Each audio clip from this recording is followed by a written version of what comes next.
Did Marcus really think I wouldn't find out he already has a wife? The words sliced through Maya's champagne haze like a scalpel. She pressed herself against the cold marble wall outside the hotel's rooftop bar, her heart hammering against her ribs. Inside, through the floor-to-ceiling glass, her bridesmaids laughed and danced, oblivious. But Maya had stepped out to take a call from the hospital. Instead, she'd stumbled into a conversation she was never meant to hear. "Girl, tomorrow's wedding is literally a green card scam," the voice continued. Maya recognized it now, Tasha's cousin Keisha, who was dating one of Marcus's friends. Marcus been married to some Chinese woman for 3 years. Immigration marriage.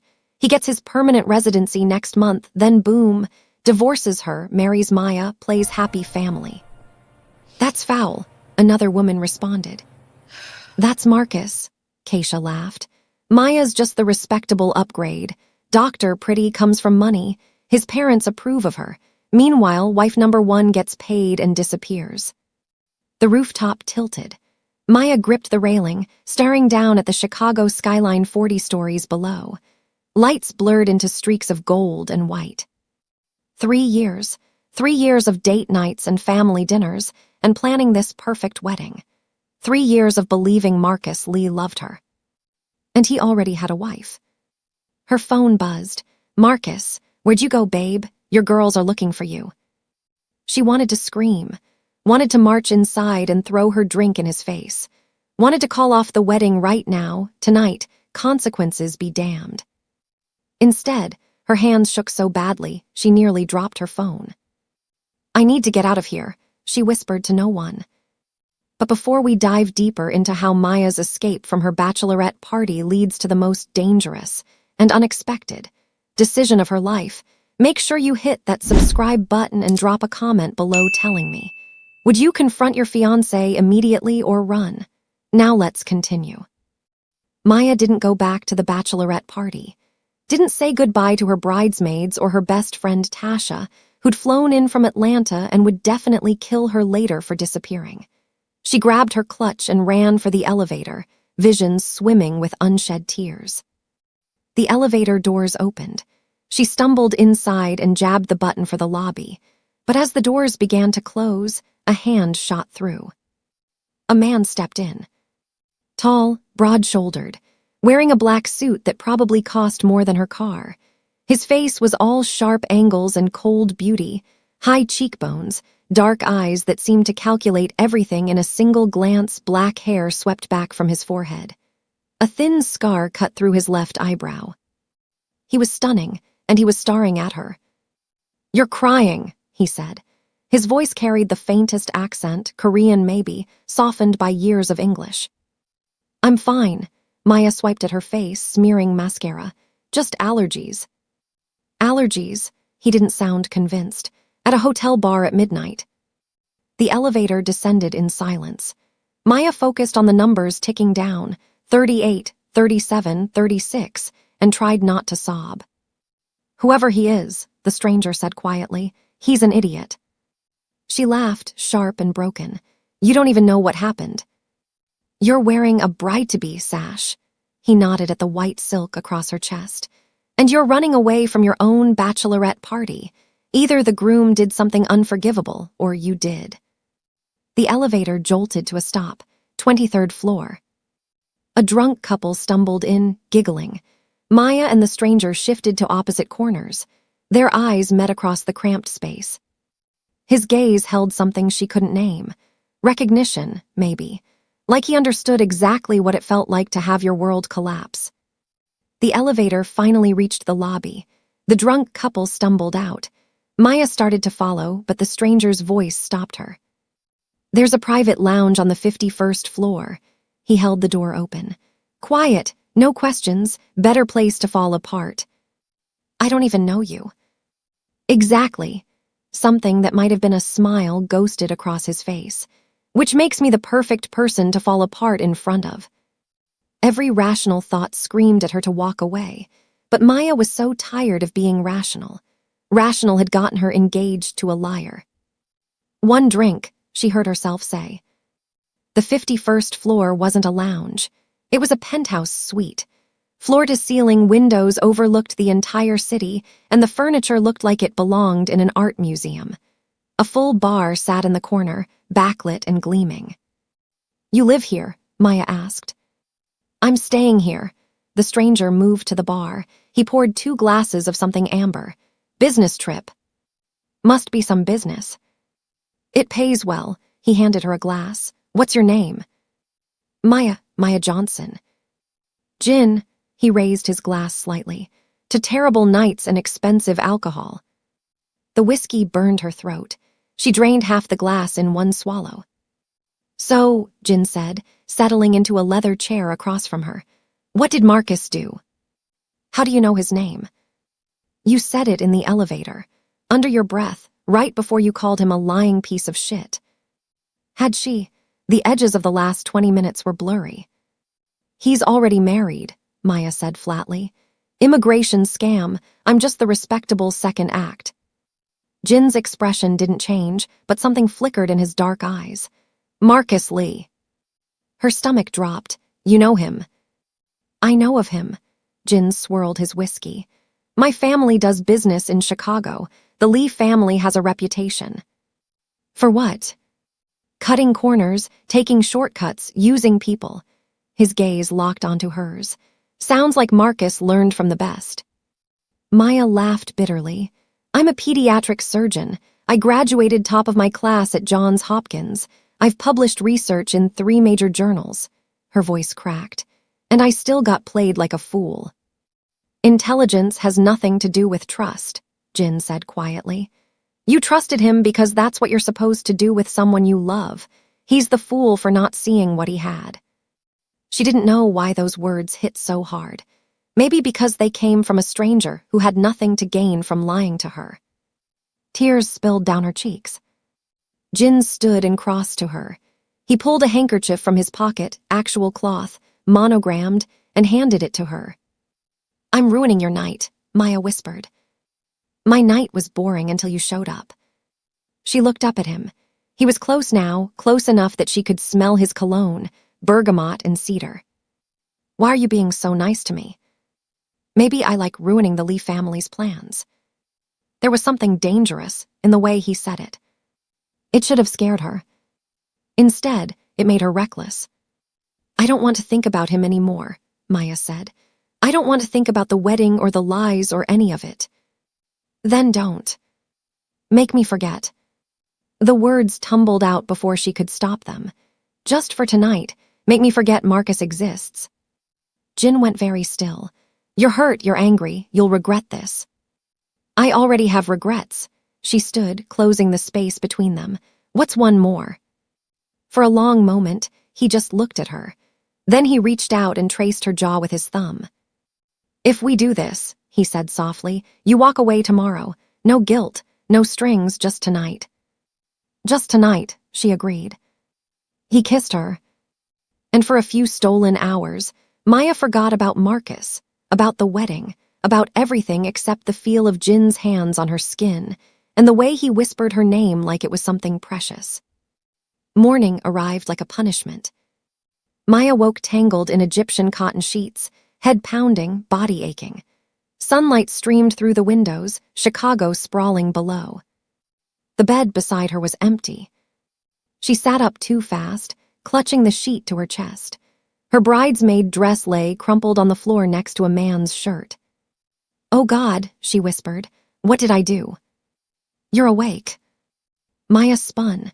Jin stood in the doorway wearing black slacks and nothing else, holding 2 cups of coffee.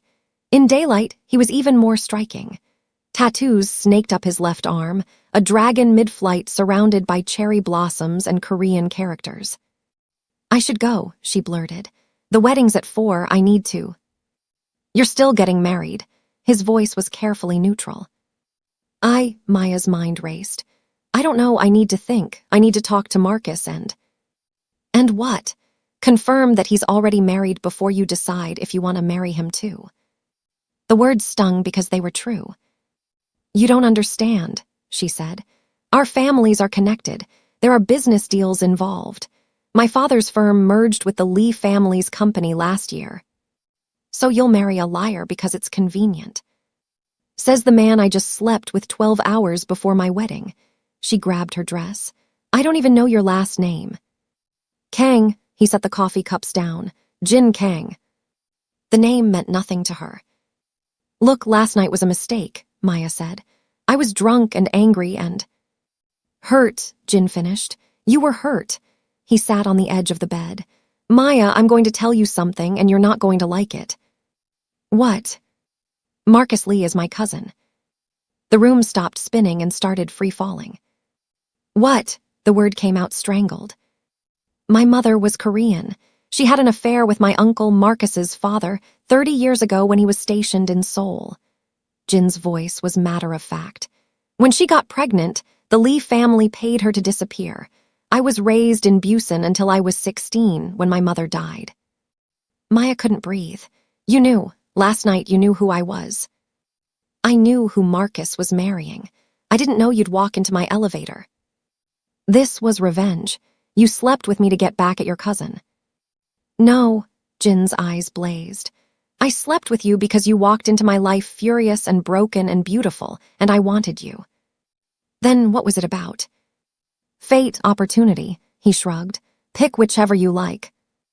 Maya grabbed her clothes. I need to leave. Do you love him? The question stopped her cold. Do you love Marcus? Jin repeated. Because if you do, then go, marry him. Pretend last night never happened. And if I don't? Then marry me instead. Maya laughed, wild, disbelieving. You're insane. Possibly, Jin moved closer. But think about it. You get your revenge on Marcus. You don't humiliate your family by calling off a wedding, and you marry someone who will never lie to you. You're a stranger. I'm honest. His voice dropped. I'm the bastard cousin the Lee family pretends doesn't exist. I'm the man who built an empire they're terrified of. And I'm offering you a partnership, Maya, a real marriage. Why would you want to marry me? Because marrying you would destroy Marcus in ways violence never could. Jin didn't flinch from the truth. And because in the 6 hours we spent together last night, you showed me more fire and intelligence than anyone I've met in years. Her head spun. This is crazy. So is marrying a man who's already married. Maya's phone buzzed. 32 missed calls, 27 texts. And one text from Marcus. Babe, where are you? Getting worried. Worried? Like he cared. Like he hadn't been lying to her for 3 years. If I agree to this, Maya said slowly, I need things from you. Jin's eyebrow arched. I'm listening. First, complete honesty about everything. No secrets, no lies, ever. Agreed. Second, I keep my career, my life, my independence. I'm not some trophy wife. I wouldn't want you to be. Third, she hesitated. What happened last night doesn't mean I'm ready for that again, not until I know this is real. Physical intimacy on your timeline, Jin said. You have my word. Maya studied this stranger, offering her an escape route and a weapon all at once. How fast can you get a marriage license? Jin smiled. I have a judge who owes me a favor. We can be married in 2 hours. Then let's crash my own wedding. The Four Seasons garden ceremony was straight out of a fairy tale. White orchids cascaded from trellises. A string quartet played Vivaldi. 200 guests filled ivory chairs. At the altar, Marcus Lee stood in his custom tuxedo. His father sat in the front row beside Maya's parents, both families united by business. The music shifted to Pachelbel's canon. Everyone stood. The garden doors opened. But instead of a bride in white, Maya Johnson walked down the aisle in a midnight blue dress that hugged every curve. Her natural hair was swept into an elegant updo adorned with gold clips, and her makeup was fierce. Bold red lips, sharp cheekbones, eyes like weapons. On her arm was Jin Kang, dressed in a black suit that screamed wealth and danger. The music stuttered, stopped. Someone dropped a champagne glass. Gasps rippled through the crowd. Marcus's face went from confusion to recognition to pure rage. Jin, his voice cracked. What the hell is this? Maya, what's going on? Hello, cousin, Jin's voice carried easily. There's been a change of plans. Maya released Jin's arm and walked toward the altar alone. Every step echoed. She stopped in front of Marcus. "Did you really think I wouldn't find out about your wife?" she said softly. The murmurs erupted. "What?" Her mother rose, hand flying to her chest. "Wife," Marcus stammered. "Baby, I don't, whatever Jin told you, he's lying." "Her name is Wei Lin," Maya continued. "You married her 3 years ago for immigration purposes. Green card marriage. You get your permanent residency next month, divorce her, then marry me, the respectable upgrade." She pulled a document from her clutch and held it up. Filed in San Francisco, September 2022. Marcus Lee and Wei Lin, very much still legally married. The garden erupted. Someone's aunt fainted. The photographer kept snapping pictures. Maya's father looked ready to commit murder. Tasha was filming everything. "You want to know the funny part?" Maya's voice cut through the chaos. "I wasted 3 years on you, Marcus. Turned down a fellowship in Boston. Built my entire life around someone who saw me as nothing but a convenient lie." She held up her left hand. The engagement ring was gone. In its place sat a new ring, a square-cut emerald surrounded by diamonds. "I got married this morning," Maya announced, "to your cousin." Pandemonium. Marcus lunged forward, but Jin was faster. He caught Marcus's fist mid-swing. "Careful," Jin said softly. "That's my wife you're threatening." "Your wife," Marcus spat. "You don't even know her." "I'm taking what your family threw away," Jin replied. "My mother, my birthright, and now the woman you took for granted." His eyes went cold. "Consider it repayment for 30 years of being erased." Marcus's father pushed through the crowd. "You have no claim to this family." "I have a claim to everything you built on my mother's silence." Jin's voice was quiet steel. "I know about the offshore accounts, the bribes, the loans you defaulted on in Seoul." David Lee went pale. "But we can discuss that later." Jin turned to Maya and offered his arm. "My wife and I have a reception to attend." As they walked back down the aisle, Maya caught sight of Keisha trying to escape. "Keisha," Maya called sweetly. The woman froze. "Thank you," Maya said. "If you hadn't been gossiping so loudly last night, I might have actually married him." Keisha's face went gray. Tasha started slow clapping. "That's my girl." They left the Lee family standing in ruins. The penthouse felt different now, less like a hotel suite, more like a sanctuary. Jin poured them both whiskey while Maya collapsed onto the couch. "I can't believe we just did that," she whispered. Having second thoughts. "Ask me in an hour," she accepted the glass. "My mother is going to kill me." Your mother looked ready to kill Marcus. Her phone buzzed, 79 missed calls. She turned it off. "I should explain everything to my family," she said, "but I can't face them yet." "Take your time." Jin sat beside her, close but not touching.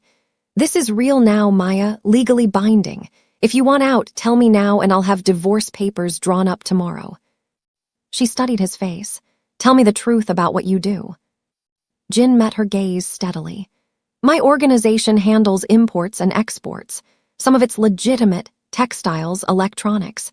Some of it exists in gray areas." "Gray areas?" "I don't deal drugs. I don't traffic people." He paused. "But I do move money for people who prefer privacy. I resolve disputes that can't go through traditional courts." "You're in the Mafia." "I prefer alternative business consultant. But yes, essentially." "Why do you hate the Lee family so much?" Jin was quiet for a long moment. "Because they pretended I didn't exist for 30 years. Because my mother died still hoping my father would acknowledge me." His jaw tightened. "Because Marcus got everything, the family name, the inheritance, the respect, and he still wasn't satisfied." There was so much pain beneath his cold exterior. "I don't love you," she said quietly. "Not yet." "I know. But I don't hate this," she gestured between them. "Whatever this is." Jin's expression softened. "Then we have time to figure it out." Her phone buzzed again.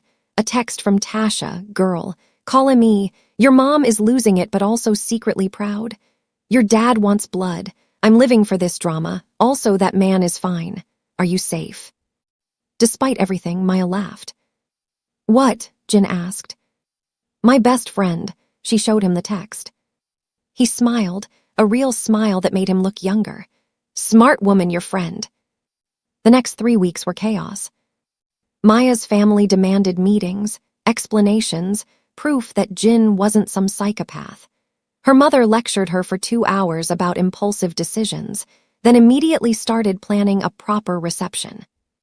Her father was harder to convince. Dr. Johnson ran a background check on Jin that came back complicated. It took Jin personally sitting down with him before her father grudgingly accepted the marriage. Hurt her, Dr. Johnson said quietly, and I don't care how many people you have. I will destroy you. Understood, sir, Jin replied. At work, Maya's colleagues were split between scandalized and impressed. The hospital's chief of staff pulled her aside to ask if everything was all right at home. I appreciate the concern, Maya said, but I'm okay, really. The Lee family, meanwhile, imploded. Marcus's green card marriage hit the news. An investigation was opened. His father's business deals started unraveling. Marcus himself tried to call Maya 17 times before she finally answered. You ruined my life, he said. No, Maya replied calmly. I stopped letting you ruin mine. She hung up and blocked his number. But the real test came 4 weeks into the marriage. Maya came home from a brutal shift, 3 emergencies, 1 child who didn't make it, a 7-year-old girl with an undiagnosed heart defect. She found Jin in his study, on the phone in rapid Korean. When he saw her face, he ended the call immediately. What happened? Bad day, her voice cracked. Lost a patient, 7 years old, we tried everything. Jin crossed the room and pulled her into his arms. No platitudes, no empty reassurances. He just held her while she broke.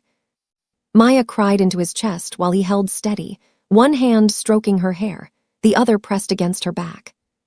When the storm finally passed, he said quietly, Tell me what you need. I don't know. Food, sleep, distraction. She looked up at him. I need to not feel so alone with this. You're not alone, Maya. His voice was firm. Not anymore. And she believed him. 2 months in, they found their rhythm. Maya kept her apartment for decompressing after brutal shifts. But most nights, she found herself at the penthouse, sharing dinner with Jin, talking about their days. He told her about his mother, about growing up in Busan, about clawing his way to power through intelligence and ruthlessness. She told him about medical school, about the racism she'd faced, about saving her first patient and losing her first patient. They were learning each other. But they still slept in separate rooms. Until the night Jin came home with blood on his hands. Maya was reading when he walked in. His knuckles were split, his shirt torn, a bruise blooming along his jaw. What happened? She was on her feet immediately. Business dispute. He moved toward his room. I'm fine. You're bleeding. I've had worse. Jin, she grabbed his arm. Let me help. For a moment, she thought he'd refuse. Then he nodded. In his bathroom, she cleaned his hands with practiced efficiency. The knuckles were bruised but not broken. Who did this? She asked quietly. Someone who thought they could steal from me. Jin's voice was flat. They were wrong. What did you do to them? He met her eyes in the mirror. Do you really want to know? She should say no. Yes, she said. Broke 3 of his fingers, took back everything he stole plus interest, made sure he'll never work in the city again. No remorse, just fact. Maya should be horrified. Instead, she found herself asking, did they deserve it? They stole medical supplies meant for a free clinic in Koreatown. Jin's jaw tightened. Vaccines, antibiotics, equipment for premature babies. Children needed those supplies. Oh. This man had got into a fight over vaccines for children. Maya set down the antiseptic. You're not what I expected. What did you expect? A monster, maybe, or at least someone who didn't care. She touched the bruise on his jaw gently. But you care about those kids in Koreatown. You care about your mother's memory. You have this sense of honor. Does that scare you? It should. She was close enough now to feel the heat of his body. But it doesn't. Maya, her name was a warning, a question. She kissed him. Not drunk this time, not running from heartbreak, just wanting him, this complicated, dangerous, honest man. Jin kissed her back like she was oxygen. Are you sure? He murmured against her lips. I'm sure. This time, when they fell into bed, it wasn't about forgetting. It was about choosing. Afterward, they lay tangled together.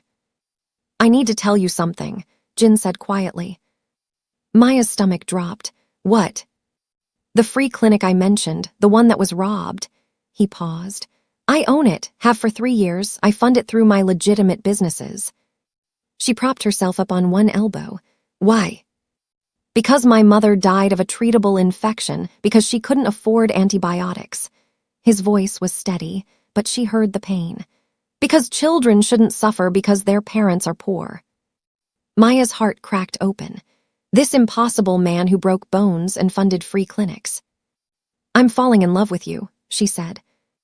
Jin went very still. Say that again. I'm falling in love with you. She touched his face. You're arrogant and dangerous and definitely a terrible influence. Absolutely a terrible influence, he agreed. But you're also honest and loyal, and you hold me when I fall apart. Her voice softened. You saw me at my worst and offered me partnership. How could I not love you? Jin kissed her, soft and reverent. When he pulled back, his eyes were bright. I loved you the moment you walked into my elevator furious and fearless, he said. Everything after that was just me trying to convince you to stay. I'm staying. Promise. Promise.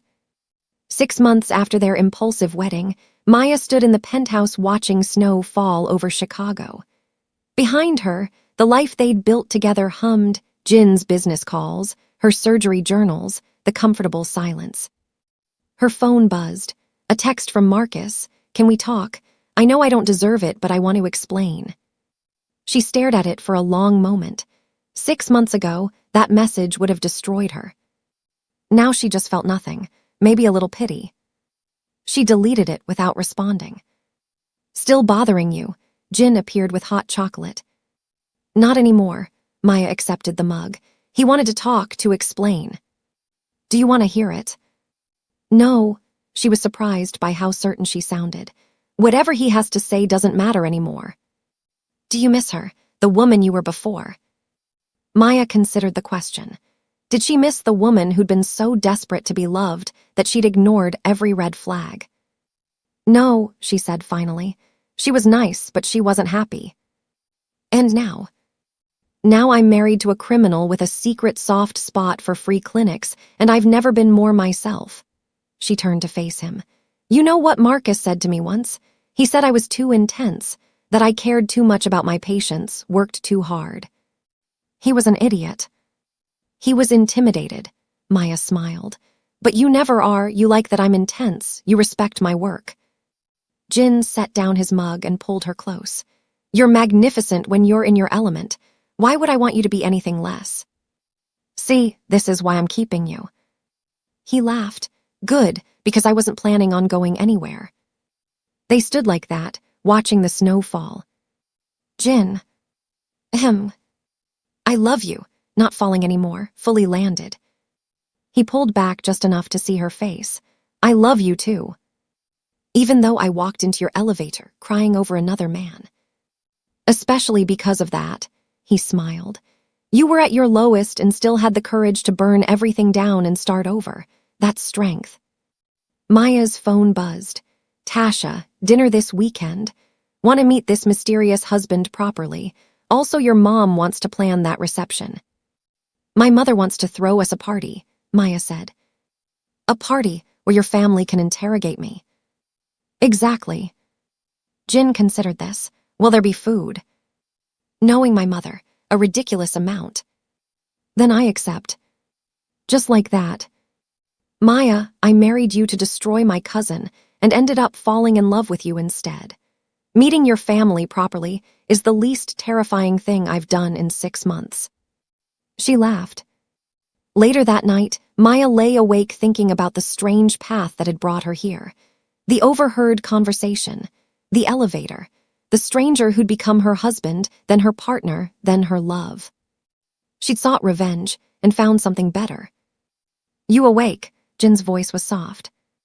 "Just thinking. About how I walked into the wrong elevator and found the right man." She felt him smile. "The elevator was going down when you got in." "What?" "You were on the 41st floor. You hit the button for the lobby, but the elevator was already descending. It was going to the 51st floor penthouse level first." His voice held quiet amusement. "You walked into my elevator specifically. You think the universe planned this. I think fate has a sense of humor." He tightened his arms around her. "And I think we were both exactly where we needed to be that night." Maya thought about that, about all the tiny choices that had led to this moment. So many variables, so many ways this could have gone differently. But it hadn't. "I love you," she whispered again. "I love you too." He pressed a kiss to her temple. "Now sleep, you have surgery at 6. "How do you know my schedule?" "Because I pay attention to my wife." My wife. The words still sent a thrill through her. She'd been Marcus's convenient lie. She was Jin's chosen truth. And that made all the difference. 3 months later, Dr. Maya Kang stood in front of Chicago Memorial Hospital's new pediatric wing, cutting the ribbon alongside the board of directors. The wing had been funded by an anonymous donation. The Kang Foundation had donated $15 million to create a state-of-the-art cardiac unit for children. Her phone buzzed. "Tasha, just saw Marcus at a conference in New York. He looks rough. You look like a literal queen in that ribbon-cutting photo. Karma is real." Maya smiled and pocketed her phone. She had a surgery in an hour, a 6-year-old with the same heart defect that had killed her patient months ago. But this time, with better equipment, better facilities, she was going to save this child. Jin appeared beside her, placing a hand on the small of her back. "Ready." "Always." They walked into the hospital together. The surgeon and the criminal, the woman who'd been betrayed and the man who'd offered her revenge, the accidental bride and her unexpected husband. She'd walked into the wrong elevator and found the right man. She'd sought revenge and found partnership. She'd been Marcus's bet and became Jin's choice. But most importantly, she'd found herself, the version of Maya who didn't apologize for her intensity, who loved fiercely and worked harder, who could be both soft and strong. And that was worth more than any revenge. What do you think? Would you marry a stranger to escape a lying fiancé? Have you ever discovered a secret that changed everything? Drop your thoughts in the comments below. I want to hear your craziest relationship stories. And if you're Team Maya and Jin, smash that like button and subscribe for more dramatic love stories. Hit the notification bell so you never miss when we drop the next story. Share this with someone who needs to hear that sometimes the wrong decision leads to exactly the right life.